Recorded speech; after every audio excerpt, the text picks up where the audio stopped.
मी समर्थ. जय महाकाली सर्वांना. तुम्हा सर्वांचे माझ्या चॅनलवर अगदी मनापासून स्वागत. उद्या 26 ऑगस्ट रोजी आलेली आहे हरतालिका आणि उद्या उदय तिथीनुसार आपल्याला हरतालिका साजरी करायचा आहे. त्याचा व्रत उपवास आपल्याला उद्या म्हणजे 26 ऑगस्ट मंगळवारी करायची आहे.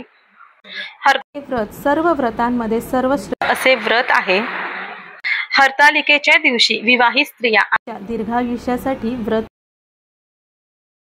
म्हणजेच अविवाहित मुली आपल्याला योग्य असा त्यांना चांगला जोडीदार मिळावा यासाठी व्रत करत असतात. भाद्रपद महिन्यातील शुक्ल पक्षातील तृतीया तिथीला हरतालिका हे व्रत केले जाते. हरतालिका व्रताच्या दिवशी महादेव आणि माता पार्वती यांचे पूजन केले जाते. हरतालिका व्रत हे सर्व व्रतांमध्ये कठीण आणि त्याचे नियम देखील कठीण आहेत असे मानले जाते. हरतालिका व्रत करत असताना अनेक नियमांचे पालन करावे लागते, कारण अनेक वेळा आपल्याकडून कळतेपणाने किंवा न कळतपणाने आपल्याकडून काही अशा चुका होतात जेणेकरून आपल्याला ह्या हरतालिका व्रताचे पूर्ण फळ मिळत नाही आणि आपल्याला हरतालिका व्रताचे यश देखील मिळत नाही. व्रत हे कितीही कठीण असले तरी देखील त्याच्यामध्ये आत्मसंयम ठेवणे अतिशय महत्त्वाचे आहे आणि म्हणून या हरतालिकेच्या दिवशी तुम्ही एक वेळेस उपवास नाही केला तरीही चालेल, परंतु ही एक चूक आहे ती अजिबात करू नका, नाहीतर तुम्हाला आयुष्यभर पश्चाताप करावा लागेल. या व्रताचे तुम्हाला कोणतेही शुभफळ प्राप्त होणार नाही आणि 99% स्त्रियांना माहीत नाही की हरतालिकेच्या दिवशी कोणत्या चुका करू नयेत.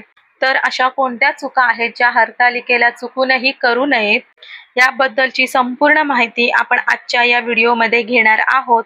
म्हणून व्हिडिओ अगदी शेवटपर्यंत पहा आणि जर चॅनलवर नवीन असाल तर सबस्क्राईब देखील करा आणि असेच नवीन माहितीपूर्ण व्हिडिओ पाहण्यासाठी सोबतच जे बाजूला बेल आयकॉन आहे ते देखील प्रेस करा, म्हणजे जेव्हा केव्हा मी असे नवीन माहितीचे व्हिडिओज अपलोड करेल तेव्हा त्याचे सर्वात प्रथम नोटिफिकेशन तुमच्यापर्यंत येईल आणि तुम्ही एकही असे माहितीपूर्ण व्हिडिओ मिस करणार नाही.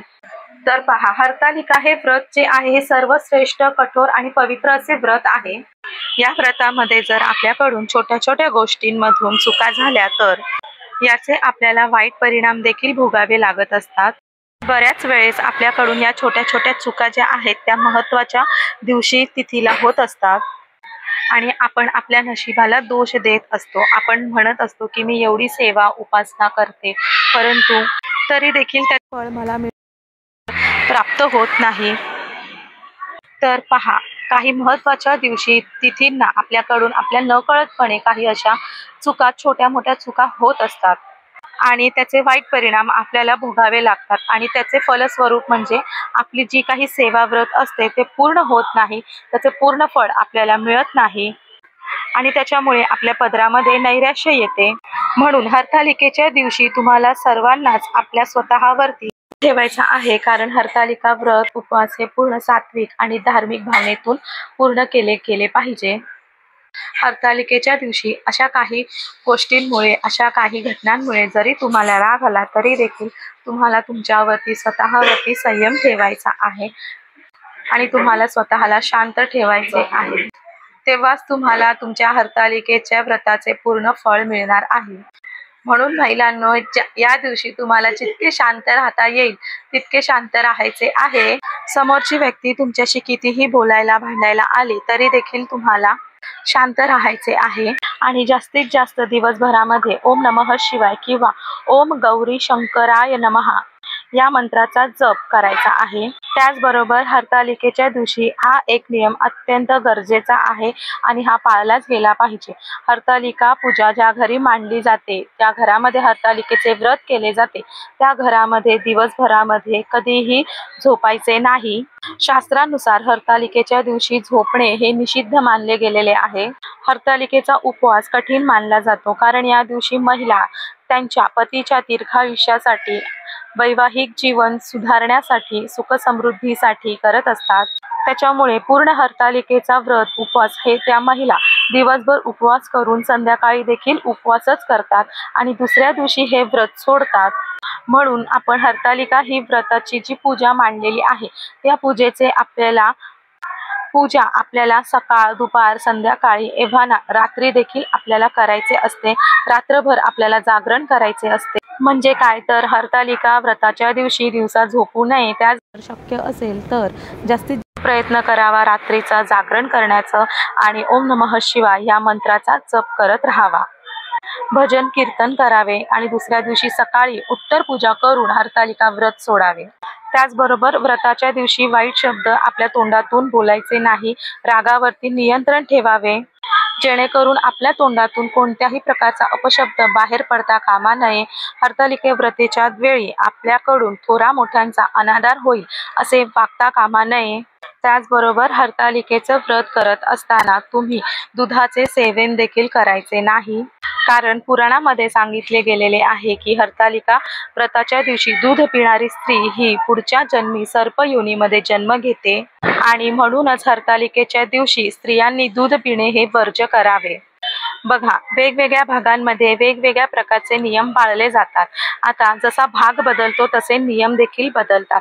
परंतु शास्त्रामध्ये, पुराणामध्ये जे काही नियम सांगितलेले आहे, अगदी ते नियम आपण फॉलो करून पाळून जर हे व्रत पूर्ण केले तरच आपल्याला ह्या व्रताचे 100% यश मिळते, 100% फळ आपल्याला मिळते. त्याचबरोबर हरतालिका व्रतामध्ये आपण जे वरईचे तांदूळ, भगर ज्याला म्हणतात, ते देखील सेवन करायचे नाही. वरईचे तांदूळ वर्ज्य असते. त्याचबरोबर तिखट मिठाचे उपवासाचे पदार्थ देखील खायचे नसतात. हरतालिकाचं व्रत हे पूर्णपणे उपवासाचे गोड पदार्थ घेऊनच, सेवन करूनच करायचे आहे. जास्तीत जास्त ह्या वेळेस आपल्याला शहाळ्याचे पाणी, फळांचा रस, ज्यूस किंवा मग फळ आहार करूनच हा व्रत करायचा असतो. परंतु काही मेडिकल ट्रीटमेंट असतील, काही गोळ्या वगैरे घेण्या असतील किंवा गर्भवती स्त्रिया हे व्रत करणाऱ्या असतील तर त्यांनी उपवासाचे गोड पदार्थ जसे की साबुदाण्याची खीर, रताळ्याची खीर, राजगिऱ्याची खीर, हलवा असे उपवासाचे गोडाचे पदार्थ बनवून तुम्ही नक्कीच ग्रहण करू शकता. अनेक वेळा घरामध्ये नवरा बायकोमध्ये काहीही ना काही छोट्या छोट्या गोष्टींवरून वाद होत असतात. परंतु उद्या म्हणजे हरतालिकेच्या दिवशी आपण आपल्या पतीबरोबर वाद अजिबात करायचा नाही. वाद करणे पूर्णपणे टाळायचे आहे. कारण हा व्रतच आपण आपल्या पतीच्या दीर्घायुष्यासाठी करत आहोत. जर आपण आपल्या पतीशी वाद करू तर ह्या हरतालिका व्रताचे काहीही अर्थ, तथ्य राहणार नाही. म्हणून उद्याच्या दिवशी आपण काहीही झाले तरी मनावरती संयम ठेवा, ताबा ठेवा. राग आला तर तो कंट्रोल करा आणि पतीबरोबर कोणत्याही कारणामुळे भांडू नका. आपल्याला आणखीन एक नियम पाळायचा आहे, तर ते म्हणजे हरतालिका व्रताच्या दरम्यान आपण काळ्या रंगाची आणि त्याचबरोबर पूर्ण पांढऱ्या रंगाची साडी देखील, वस्त्र देखील परिधान करायची नाही. पांढऱ्या रंगाचे वस्त्र तुम्हाला नेसायचे असतील तर त्याच्यामध्ये थोडीफार हलकसर लाल, गुलाबी, पिवळ्या रंगाची छडा असावी, असं तुम्ही वस्त्र परिधान करू शकता. किंवा इतर कोणत्याही रंगाचं वस्त्र तुम्ही परिधान करून हे व्रत करू शकता. त्याचबरोबर हरतालिकेच्या व्रताच्या वेळी, व्रताच्या दिवशी आपण जेव्हा उपवास करतो तेव्हा आपल्या सवाष्ण आहोत आपण, तर आपण सवाष्ण असल्यामुळे आपल्या दोन्हीही हातामध्ये अगदी एक एक का होईना काचेची हिरव्या रंगाची बांगडी अनिवार्य असते. हिरवा रंग आणि काचेची बांगडी ही सौभाग्याचे प्रतीक मानले जाते. म्हणून तुम्ही जर तुमच्या ड्रेस, साडीवर मॅचिंग बांगड्या घातल्या असल्या तरी देखील तुमच्या दोन्ही हातामध्ये एक एक का होईना काचेची हिरवी बांगडी असणे गरजेची आहे. आणि सर्वात महत्त्वाचा नियम आपल्याला पाळायचा आहे, तर तो म्हणजे आपण जेव्हा हरतालिकाचं व्रत करणार आहोत तेव्हा सकाळी लवकर उठायचे आहे. छान अंघोळ करून घ्यायची आहे. सूर्यदेवाला जल अर्घ्य द्यायचा आहे. आपली जी नित्य सेवा, देवपूजा आहे ती पूर्ण करून घ्यायची आहे. आणि त्याच्यानंतर हरतालिका व्रताची पूजा मांडणी करायची आहे आणि पूजा करून घ्यायची आहे. त्याचबरोबर हरतालिकेची पूजा, पोथीचे वाचन झाल्याशिवाय आपण चहा, कॉफी वगैरे काहीही घ्यायचे नाही. अगदी निर्जळी राहून आपल्याला ह्या व्रताची पोथी वाचायची आहे, ह्या व्रताची पूजा करायची आहे. किंवा काही स्त्रियांना सवय असते की सकाळी तुम्ही आंघोळ वगैरे करून झाल्यानंतर सर्वात प्रथम चहा वगैरे घेता. परंतु उद्याच्या दिवशी तुम्हाला असे काही करता येणार नाही. तुम्ही सर्वात प्रथम देवांची पूजा करून नंतर तुम्ही हरतालिका पूजा करून घ्यायची आहे आणि त्याच्यानंतरच तुम्हाला जे काही पदार्थ खायचे आहेत, चहा वगैरे काही घ्यायचं आहे ते तुम्ही घेऊ शकता. त्याचबरोबर तुम्हाला हरतालिकेची पूजा ही दुपारी 3:11 ते दुपारी 4:47 मिनिटांपर्यंत करायची नाही। हा वेळ सोडून तुम्ही दिवसभरामध्ये हरतालिकेच्या व्रताची पूजा कधीही करू शकता। मी जो तुम्हाला वेळ सांगितलेली आहे ती वेळ राहू काळाची आहे, राहूची आहे आणि हा राहू काळ दररोज दिवसामध्ये 1.5 तासाचा असतो आणि हा अतिशय अशुभ असा काळ मानला जातो। म्हणून या अशुभ वेळेमध्ये काळामध्ये आपण हरतालिका अशा पवित्र व्रताची पूजा करायची नाही।